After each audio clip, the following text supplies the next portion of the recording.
Welcome back. अब हम लोग देखेंगे next compounds washing soda after NaCl and NaOH। The third compound is washing soda. Okay, ध्यान से देखिएगा। इसका केमिकल नेम होता है सोडियम कार्बोनेट। वॉशिंग सोडा को केमिकली क्या बोलते हैं? Sodium carbonate. ओके, इसका केमिकल फॉर्मूला Na2CO3.10H2O। Na2CO3.10H2O। इसमें वाटर के 10 मॉलिक्यूल ऐड हैं, इसको बोलते हैं क्रिस्टलाइन वाटर। क्या बोलते हैं? Crystalline water. Na2CO3 में क्रिस्टलाइन वाटर के 10 मॉलिक्यूल इसमें जुड़े हुए हैं।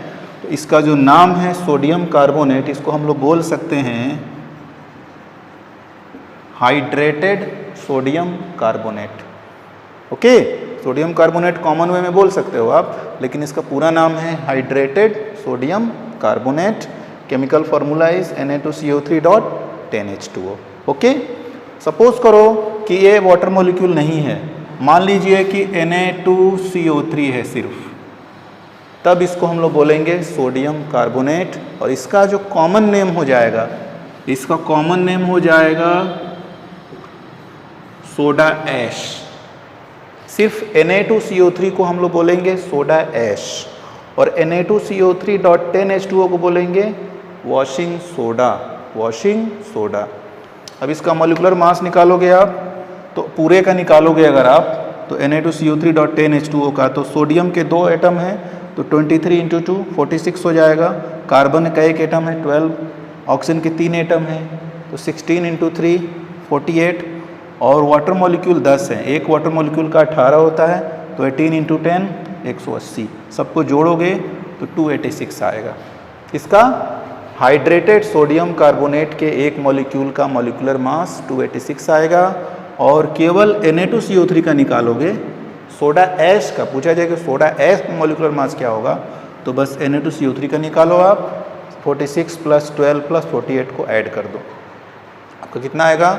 106 आएगा। ठीक है ना। फिजिकल स्टेट क्रिस्टलाइन सॉलिड होता है, ये भी सफ़ेद रंग का क्रिस्टलाइन सॉलिड होता है। इसको बनाना होगा अगर सोडियम कार्बोनेट को, तो सबसे पहले NaHCO3 सोडियम हाइड्रोजन कार्बोनेट को आप हीट करोगे तो Na2CO3 बनेगा, सोडियम कार्बोनेट या सोडा ऐश। सोडा ऐश बनेगा, CO2 और वाटर बनेगा। फिर इस सोडा ऐश को पानी में मिलाओगे तो बनेगा हाइड्रेटेड सोडियम कार्बोनेट या वॉशिंग सोडा। ओके, ये है आपका सोडा ऐश, और ये है आपका वॉशिंग सोडा। ओके, अब आइए यूज़ देखिए। इसका यूज़ क्या है? As cleansing agent.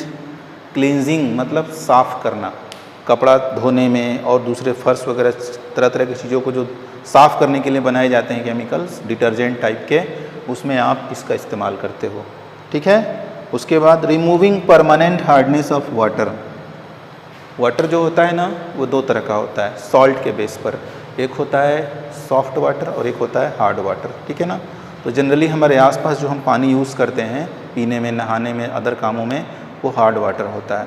अब हार्ड वाटर में जो हार्डनेस होती है वो कुछ सॉल्ट की वजह से होती है, जैसे कैल्शियम और मैग्नीशियम के क्लोराइड सॉल्ट, कार्बोनेट सॉल्ट और बाइकार्बोनेट सल्फेट सॉल्ट की वजह से। तो हार्डनेस अगर टेम्पोररी है ना, तो उसको बॉयल करके दूर कर सकते हैं। और हार्डनेस अगर परमानेंट है तो उसके लिए हम यूज़ करते हैं किसका? सोडियम कार्बोनेट का, यानी वॉशिंग सोडा का। तो वॉशिंग सोडा की मदद से हम वाटर की परमानेंट हार्डनेस को दूर कर सकते हैं, है ना। इसके बाद तीसरा है सोप, पेपर और ग्लास। ग्लास यानी कांच, पेपर यानी कागज़, और सोप यानी साबुन। इन सब को बनाने में भी Na2CO3.10H2O का इस्तेमाल होता है। ओके, नेक्स्ट देखते हैं अब हम लोग बेकिंग सोडा। बेकिंग सोडा, इसका केमिकल नेम जो होता है सोडियम हाइड्रोजन कार्बोनेट होता है। कहीं कहीं पे लिखा होता है BI, सोडियम बाइकार्बोनेट। हाइड्रोजन की जगह पे आप लिख सकते हो Bi by, sodium by carbonate बोलो या सोडियम हाइड्रोजन कार्बोनेट बोलो। केमिकल फार्मूला आप जानते हो NaHCO3, बेकिंग सोडा का केमिकल फार्मूला होता है NaHCO3। इसी के बेस पे आप मॉलिक्यूलर मास निकालोगे अगर, तो सोडियम का 23, हाइड्रोजन का 1, कार्बन का 12 और ऑक्सीजन की 3 एटम है, तो 16 × 3 = 48। सबको ऐड करोगे तो 84 आएगा इसका एक मॉलिक्यूल का molecular mass. Okay, physical state this is also crystalline solid. और प्रिपरेशन बनाएंगे कैसे आप? सोडियम क्लोराइड सॉल्ट पानी में घुला हुआ है, NaCl पानी में घुला हुआ है और इसमें अमोनिया गैस और CO2 गैस मिक्स करो। NaCl पानी में घुला हुआ है और इसमें कौन कौन सी गैस डालो? अमोनिया गैस और कार्बन डाइऑक्साइड गैस। रिएक्शन के बाद क्या बनेगा? सोडियम बाई कार्बोनेट यानी कि बेकिंग सोडा और अमोनियम क्लोराइड। ठीक है ना? तो इस तरह से आप इस रिएक्शन से आप सोडियम हाइड्रोजन कार्बोनेट यानी सोडियम बाई कार्बोनेट यानी बेकिंग सोडा को बना सकते हो। अब इसका यूज़ देखो, as antacid, very common use. Antacid के तौर पे हम आपको बताए थे कि जब पेट में एसिडिटी हो जाती है, जब आप स्पाइसी खाना खाते हो या लेट नाइट फूड लेते हो, तो आपके पेट में एसिडिटी हो जाती है, मतलब खट्टी खट्टी डकारें आने लगती हैं। तो एसिडिटी मतलब पेट में HCl का सिक्रेशन ज़्यादा हो रहा है, तो HCl एसिड को न्यूट्रलाइज करने के लिए हमें बेस लेना पड़ेगा। तो यह जो बेकिंग सोडा है ये बेसिक नेचर का केमिकल होता है, इसको थोड़ा सा खा लेंगे आप तो आपकी एसिडिटी ख़त्म हो जाएगी, क्योंकि ये पेट में जाने के बाद, स्टमक में जाने के बाद HCl से रिएक्ट करके उसको न्यूट्रलाइज कर देता है। ओके, तो इसको बोलते हैं एंटासिड, जो एसिडिटी को ख़त्म करे। एसिडिटी के ट्रीटमेंट के लिए जो दवा या केमिकल ली जाती है उसको बोलते हैं एंटासिड।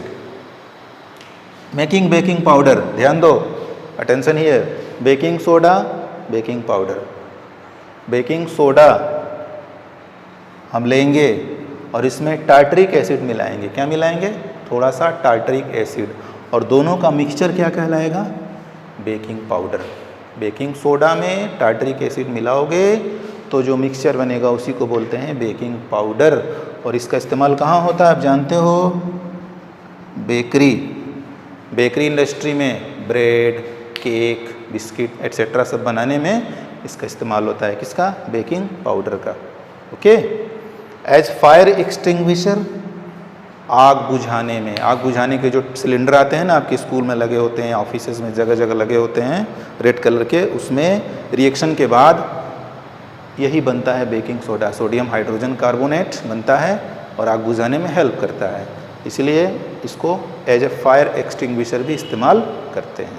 ओके, अब इसके बाद हम लोग देखेंगे CaOCl2 और CaSO4 .12H2O।